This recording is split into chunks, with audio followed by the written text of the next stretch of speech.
નમસ્કાર, ભાગ્ય દર્પણમાં આપનું સ્વાગત છે. આપની સાથે હું છું આરતી. હાર્યા પછી પણ જો તમે સ્મિત કરો તો સામેની વ્યક્તિની જીતનો જશ્ન ફીકો પડી જાય છે. આજના સુવિચાર સાથે ચાલુ શરૂ કરીએ ભાગ્ય દર્પણ.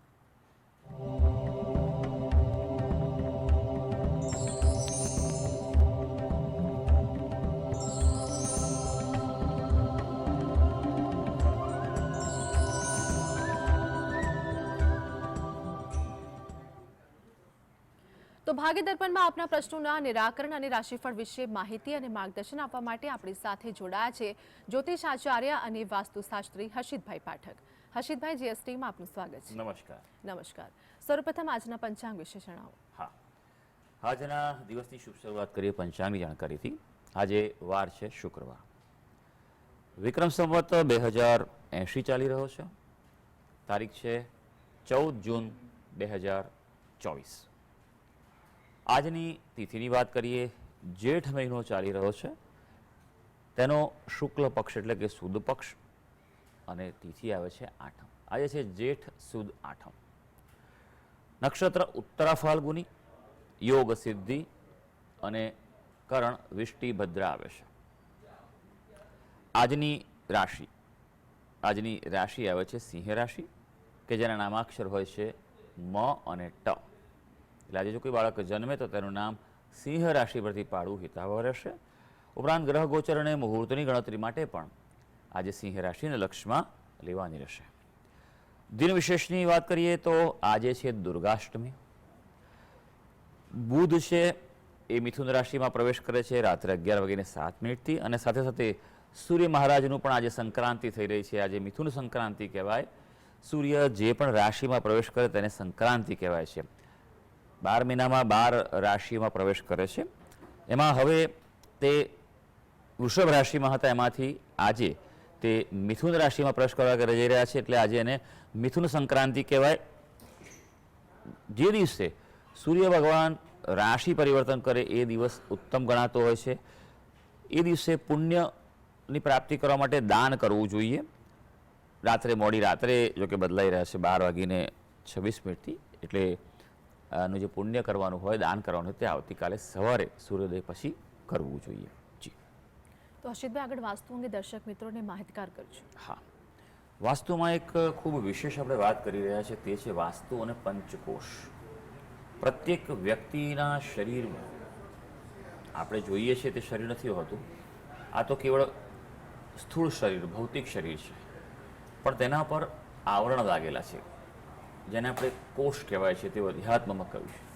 વાસ્તુશાસ્ત્ર એ જીવનમાં 4 પુરુષાર્થ સિદ્ધ કરનારું છે: ધર્મ, અર્થ, કામ અને મોક્ષ.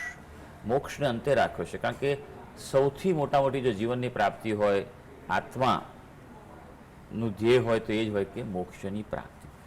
પણ સ્ટેપ બાય સ્ટેપ દરેક પુરુષાર્થ સિદ્ધ કરતાં આગળ જવા માટે વાસ્તુશાસ્ત્ર ખૂબ મદદરૂપ થાય છે. આ 5 કોષ એટલે એક પ્રકારના આવરણ છે. એક પછી એક આવરણ જે છે તેમાંથી જો વ્યક્તિ મુક્ત થાય અને અંતે શરૂઆત થાય છે અન્નમય કોષ, મનોમય કોષ, પ્રાણમય કોષ, વિજ્ઞાનમય કોષ અને છેલ્લે જે છે તે આનંદમય કોષ. એ આકાશ તત્વ છે. આકાશ તત્વ જો તમારા ઘરમાં ઉત્તમ હોય તો તમને આનંદની અનુભૂતિ થયા કરશે. એ આનંદમય કોષ, કારણ કે મૂળ જે છે ભગવાનનું જે સ્વરૂપ છે તે પણ આનંદ સ્વરૂપ છે. તો એની સાથે એકરૂપ થવાનું જો ઈચ્છા હોય કોઈને, તો આનંદમય કોષ જો તેનો વ્યવસ્થિત હશે, તમારા ઘરમાં વાસ્તુમાં આકાશ તત્વ જો શ્રેષ્ઠ રીતે સંતુલિત હશે, તો આ અંતિમ લક્ષ્યની પણ પ્રાપ્તિ થઈ શકશે. દર્શક મિત્ર જયેશભાઈ આપણી સાથે જોડાઈ ગયા છે. જયેશભાઈ, જેમની માટે પ્રશ્ન છે તેમની જન્મ તારીખ જણાવો. મારો પોતાનો પ્રશ્ન છે 4/10/1965. જી, જન્મ સમય શું છે? સવારે 4:45. જન્મસ્થળ જણાવો. વિરમગામ. જી, ફરીવાર જણાવજો જન્મસ્થળ. વિરમગામ. જી, પ્રશ્ન જણાવો આપનો. મારે આર્થિક પરિસ્થિતિ બહુ ખરાબ છે અને મારે કર્જામાં આવી ગયો છે. જી. 62 છે કે 65 છે આપનું? 65. 65, ઓકે. હા, અને શું કામ કરો છો ભાઈ આપ? એગ્રો સેન્ટર જંતુનાશક દવા બિયારણ ફર્ટિલાઇઝર. ઓકે. સારું. કેટલા સમયની તકલીફ છે? છેલ્લા 3 વર્ષથી બહુ તકલીફમાં આવી ગયો છું. ઓકે, સારું. ચાલો આપણે જોઈ લઈએ કે આપણી કુંડળી શું કહી રહી છે. તમે વિગત આપી છે અનુસાર તમારી કુંડળી આવે છે સિંહ લગ્નની કુંડળી આવે છે. રાશિ જે છે તમારી મકર રાશિ આવે છે. હવે ભાઈ મકર રાશિ માટે કહેવાય કે હા સમય થોડો કપરો છે, 7.5 ચાલી રહી હતી, એનો છેલ્લો તબક્કો છે. ઉતરતી પનોતી છે, પણ આ છેલ્લા તબક્કામાં તમને તકલીફ વધારે આપી હોય તેવું બની શકે છે.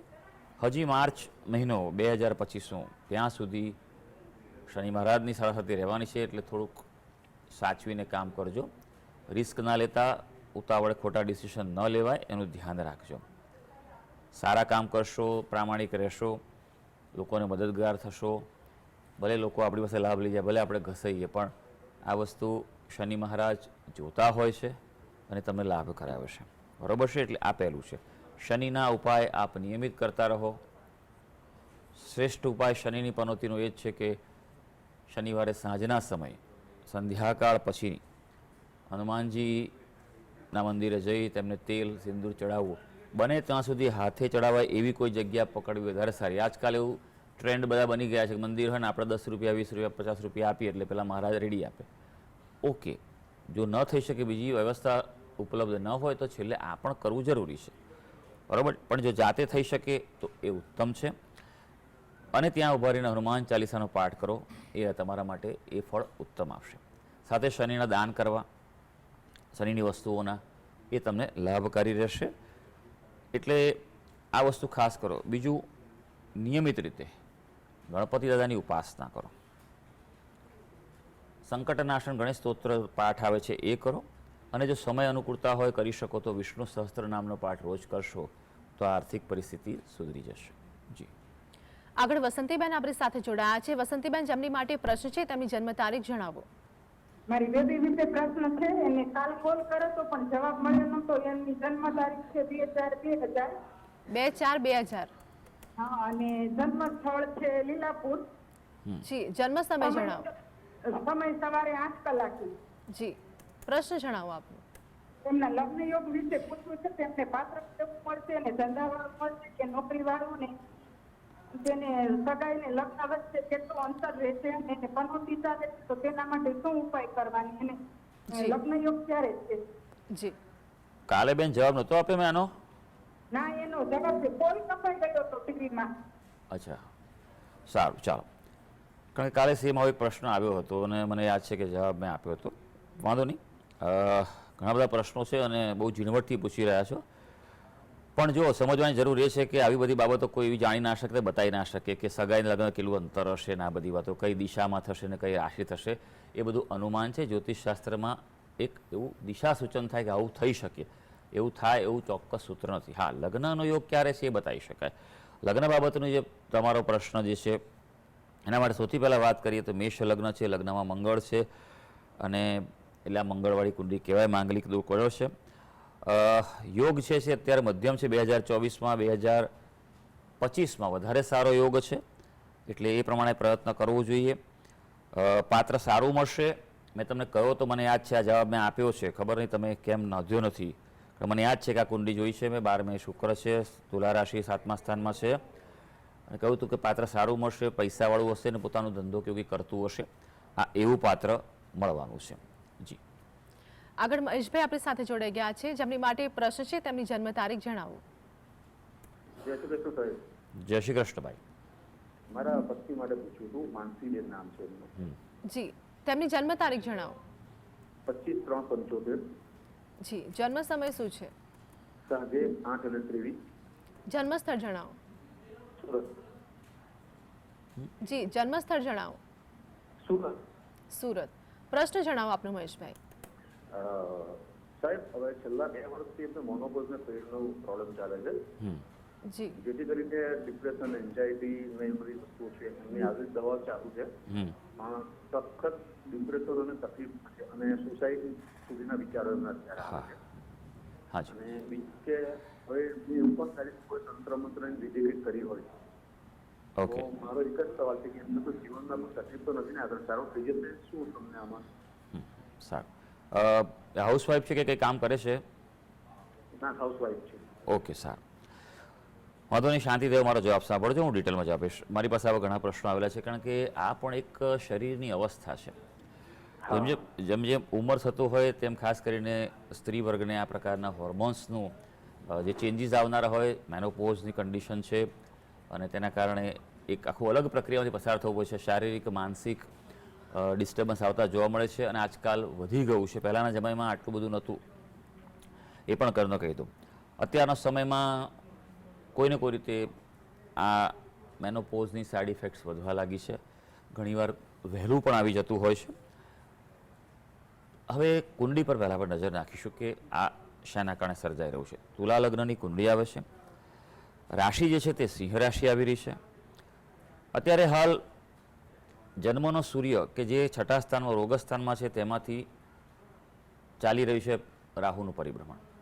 એટલે થોડુંક સાચવવું પડશે, ધ્યાન આપવું પડશે. હજી સમજો કે આવનારા માર્ચ મહિના સુધી, જ્યાં સુધી રાહુ મહારાજ રાશિ પરિવર્તન ન કરે ત્યાં સુધી થોડુંક ધ્યાન રાખવું પડશે. બિલકુલ સાચવજો.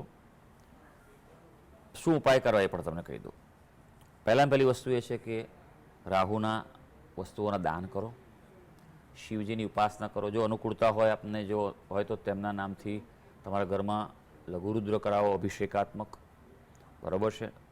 જો તમારી પાસે આર્થિક અનુકૂળતા હોય, પણ યોગ્ય રીતે વિધિપૂર્વક થવું જોઈએ, વિન્યાસ સંકલ્પ પદ્ધતિથી થવો જોઈએ, તો એની અસર બહુ સારી રહેશે. બીજું, એમની સુવાની દિશા ચેક કરો. માથું દક્ષિણ તરફ કે પૂર્વ તરફ હોય વધારે સારું છે. આવા કેસમાં મેં જોયું છે કે જો પૂર્વ તરફ માથું રાખો તો એ વધારે સારું રહેતું હોય છે. ત્રીજું, સૂર્યના જપ કરે પોતે, સૂર્યને જળ ચડાવે.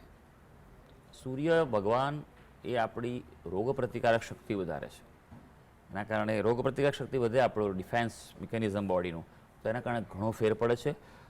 રવિવારે બપોરે 12 વાગ્યા પહેલાં ઘઉંનું અને તાંબાની વસ્તુઓનું દાન કરો, કોઈ બ્રાહ્મણને અથવા કોઈ મંદિરમાં.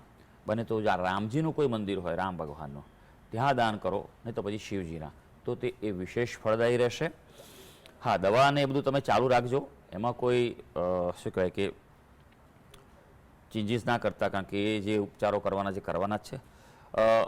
બીજું કે જો વધારે તકલીફ લાગતી હોય એમને, તો કપાળ પર ચંદન લગાવે, આખું કપાળ એવી રીતે નિયમિત રીતે. ભલે બહાર જાય તો કાઢી નાખે, થોડો સમય પણ આખો દિવસ, પણ શુદ્ધ ચંદન હોય તો એ એમના માટે વધુ સારું રહેશે. જી, તો હર્ષિતભાઈ, આગળ રાશિફળ વિશે વાત કરીશું. મેષ, વૃષભ અને મિથુન રાશિના જાતકોનો આજનો દિવસ કેવો રહેશે? હા, શરૂ કરીએ આજના દિવસનું રાશિ ભવિષ્ય. સૌથી પહેલી રાશિ આવે છે મેષ રાશિ. મેષ રાશિના જાતકો જેના નામાક્ષર હોય છે અલ અને ઈ, એ આશાસ્પદ તક સર્જાતી જણાય. આજે પોઝિટિવિટી અનુભવશો, નાણાં ભીડનો પણ ક્યાંક ઉકેલ મળવા જઈ રહ્યો છે. હા, સ્વજન સંબંધીના સહકારની અપેક્ષા હશે તો તે ફળવા જઈ રહી છે. હવે વાત કરીશું વૃષભ રાશિની. વૃષભ રાશિના જાતકો જેના નામાક્ષર છે બ, વ અને ઉ. વાણી વ્યવહારથી સફળતા છે. આજે કોમ્યુનિકેશન જેટલું સ્ટ્રોંગ રાખશો એટલો લાભ છે. આર્થિક લાભ પણ થવાની શક્યતા છે, પણ આજે વ્યસ્ત દિવસ છે. કોઈને કોઈ રીતે ઘરમાં, પરિવારમાં આજે બિઝી દિવસ જવાનો છે. હવે મિથુન રાશિ જેના નામાક્ષર છે ક, છ અને ઘ. આજે અંતરાળને પાર કરી શકશો. વિરોધીઓ એક્ટિવ છે, એમની પ્રતિકૂળતાઓ ચાલી રહી છે, પણ આજે વિરોધીઓ ફાવશે નહીં. એટલે તમને ઓવરઓલ આજનો દિવસ છે તે માનસિક પ્રસન્નતા આપવા જઈ રહ્યો છે. જી, તો હર્ષિતભાઈ, આગળ કર્કસિંહ અને કન્યા રાશિના જાતકોનું આજનું રાશિ ભવિષ્ય શું કહે છે તે જણાવો. હા, કર્ક રાશિની વાત કરીએ જેના નામાક્ષર હોય છે ડ અને હ. ભાઈ, થોડી આર્થિક સમસ્યા જણાય, એટલે થોડું પ્લાનિંગ કરવા પર ધ્યાન રાખજો. તમારું ફાઇનાન્શિયલ પ્લાનિંગ છે એ વ્યવસ્થિત કરો, સુધારો એ જરૂરી છે. તબિયતનું થોડું ધ્યાન રાખજો, બેદરકાર ન રહેતા. કૌટુંબિક પ્રશ્નો અંગે પણ નાની મોટી ચિંતા આજે રહી શકે તેમ છે. સિંહ રાશિ જેના નામાક્ષર છે મ અને ટ. મનની મુરાદ બર આવે, એટલે તમારા જે ધ્યેય છે, ગોલ છે, કોઈ પ્રોજેક્ટ માટે કાર્ય કરતા હશો તો તમે એમાં પ્રગતિ કરી શકશો, પ્રાપ્તિ કરી શકશો. આપના પ્રયત્નો જો યોગ્ય દિશામાં જે કરશો તો પ્રયત્નો ફળીભૂત થઈ શકે તેમ છે. તમારી કામગીરીમાં આજે તમે સાનુકૂળતાનો અનુભવ પણ થઈ શકશે. હવે વાત કરીએ કન્યા રાશિ જેના નામાક્ષર છે પ, ઠ અને અણ. ભાઈ, કન્યા રાશિના જાતકો માટે આજે મિલન મુલાકાતના પ્રસંગ છે, એટલે તેમાં તમને લાભ થાય. પણ આજે કાર્ય અવરોધ રહેશે. ધાર્યા કરતાં વિલંબ થાય, ધાર્યા પ્રમાણે કાર્ય ન થાય એવો પણ અનુભવ થાય કે તમે જાણે સામા પ્રવાહે ચાલો છો. માટે આજે વધુ મહેનતની જરૂર પડશે અને માનસિક સ્થિરતા આજે જાળવી રાખવી પડશે, નહીં તો તણાવનો અનુભવ પણ થઈ શકે તેમ છે. જી, તો હર્ષિતભાઈ આપણી સાથે જોડાયેલા રહેશે. ભાગ્ય દર્પણમાં આગળ પણ વાત કરીશું, પરંતુ હાલ સમય થયો છે એક બ્રેકનો.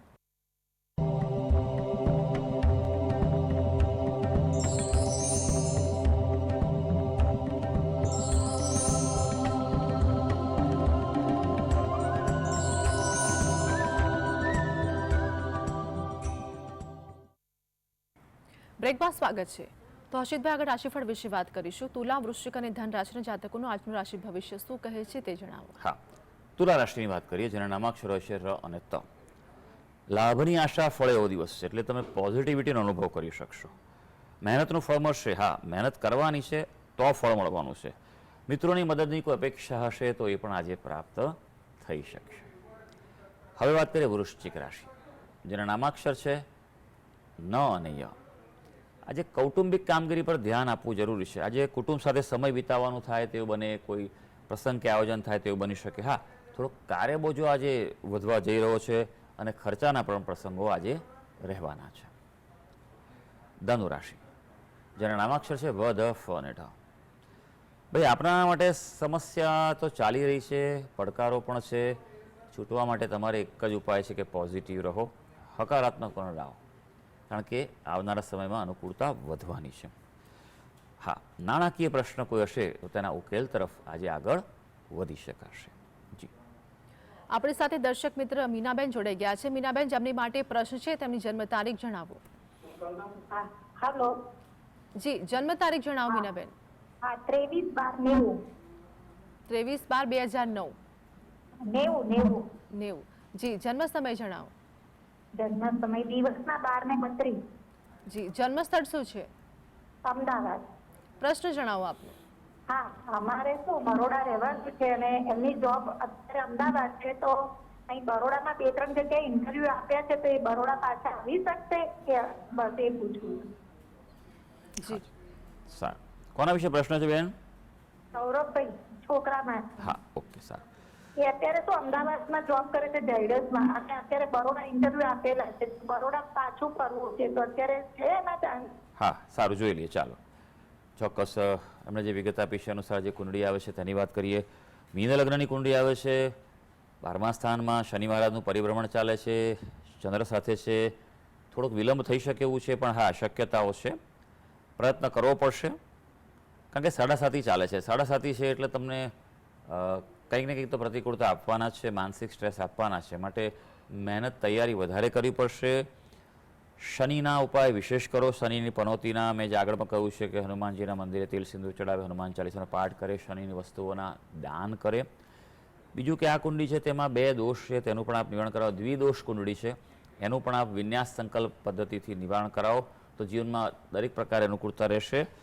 હા, આપ પ્રયત્ન કરો, શક્યતાઓ દેખાઈ રહી છે, બરાબર છે. એટલું એના માટે પોઝિટિવ સમય કહી શકાય. જી, આગળ અન્ય દર્શક મિત્ર આપણી સાથે ઈલાબેન જોડાઈ ગયા છે. ઈલાબેન, જેમની માટે પ્રશ્ન છે તેમની જન્મ તારીખ જણાવો. જી ઈલાબેન. હા, હાલો. જી, જન્મ તારીખ જણાવો. જન્મ તારીખ 6/10/2000. જી, જન્મ સમય શું છે? જન્મ સમય સવારે 11 વાગે. જન્મ સ્થળ જણાવો. જન્મ સ્થળ ટીકા. ફરીવાર જણાવજો. જન્મ સ્થળ. દિશા. જી, પ્રશ્ન જણાવો આપનો. પ્રશ્ન મારા દીકરા વિશે છે, એમના લગ્ન યોગ ક્યારે છે? જી, હા, આપણે જે વિગત આપી છે અનુસાર જો વાત કરીએ કુંડળીની, તો વૃશ્ચિક લગ્ન આવી રહ્યું છે અને યોગ તમારો ચાલુ થઈ ગયો છે. પ્રયત્ન ચાલુ કરી દો. આ વર્ષે જ એટલે આવનારો 6-12 મહિનાનો જે ટાઈમ છે એમાંનો યોગ સારો બેસી રહ્યો છે. આ કુંડળીમાં મંગળ દોષ નથી, એટલે એ પ્રમાણની વાત છે. પણ હા, ખાસ એ વાતનું ધ્યાન રાખજો કે મેળાપક કરીને આગળ વધવું જોઈએ, એટલું ધ્યાન રાખજો. બીજું કે ગ્રહણ દોષ છે આ કુંડળીમાં, તેનું પણ આપ નિવારણ કરાવો તે આવશ્યક છે. જી, તો હર્ષિતભાઈ આગળ અંતિમ 3 રાશિ મકર, કુંભ અને મીન વિશે જણાવો કે જાતકોનો આજનો દિવસ કેવો રહેશે. હા, મકર રાશિની વાત કરીએ, જેના નામાક્ષર છે ખ અને જ. ધીમે ધીમે સંજોગો અનુકૂળ થતા આજે અનુભવ થઈ શકે તેમ છે. ઘરમાં કોઈ વિવાદ હશે તો અટકવાનો છે. હા, અગત્યનું જો કોઈ કામ હશે તો એ પણ થશે તમારું, એટલે દિવસમાં ધીમે ધીમે અનુકૂળતા વધવાની છે. કુંભ રાશિ કે જેના નામાક્ષર છે ગ, સ, શ અને શ. આપની મનોસ્થિતિને સમતોલ રાખવાથી નિર્ણય થશે કરજો, એને તમે લાભ થવાનો છે. એક પોઝિટિવ અનુભવ થશે આ તમને, પણ બેલેન્સ થિંકિંગ ખૂબ જરૂરી છે. હા, આજના દિવસે તમને ગ્રહો લાભ, સફળતા, પ્રગતિ આપી રહ્યા છે, માટે થોડુંક નિર્ણય શક્તિમાં ધ્યાન રાખજો. અગત્યના કાર્યો, પ્રાયોરિટીવાળા કાર્યોને જ આજે હાથ પર લેવાની સલાહ છે. મીન રાશિ જેના નામાક્ષર છે દ, ચ, ઝ અને થ. પ્રસન્નતાના સંજોગો સર્જાય એવો દિવસ છે. પોઝિટિવિટી આપશે. આજે કૌટુંબિક બાબતે કોઈ પ્રશ્નો હશે હલ થશે. આજે પ્રવાસ, મિલન, મુલાકાત, ચર્ચાઓ, મીટિંગ ફળવા જઈ રહી છે. તો સર્વે દર્શક મિત્રોનો આજનો દિવસ શુભ અને મંગળકારી જાય તેવી ઈશ્વરને અભ્યર્થના. હર્ષિતભાઈ, જીએસટીવી સાથે જોડાવા બદલ દર્શક મિત્રોને માહિતગાર કરવા બદલ આપનો આભાર. ધન્યવાદ. નમસ્કાર. તો ભાગ્ય દર્પણમાં હાલ બસ આટલું જ. ફરી મળીશું. ત્યાં સુધી આપ જોતા રહો જીએસટીવી.